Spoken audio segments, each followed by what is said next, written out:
guys! Welcome back to my channel. So for today's video is another layout na naman na ipapakita ko sa inyo. And this time, ang gagawin ko naman ay debut invitation layout na may motif na blue.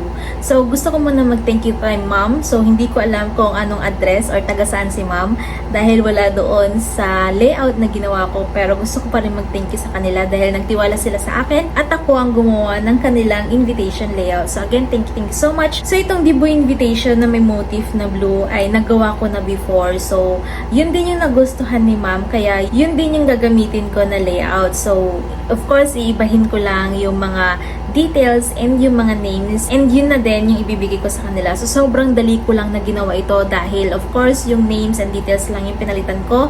Kaya, ayan, ipapakita ko na sa inyo kung paano ko ginawa itong kanilang debut invitation na may motif na blue.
ayan, sobrang dali ko lang na ginawa itong kanilang debut invitation na may motif na blue. So thank you so much again, ma'am, dahil nagtiwala kayo sa akin at ako ang gumawa ng inyong invitation layout. So again, thank you so much.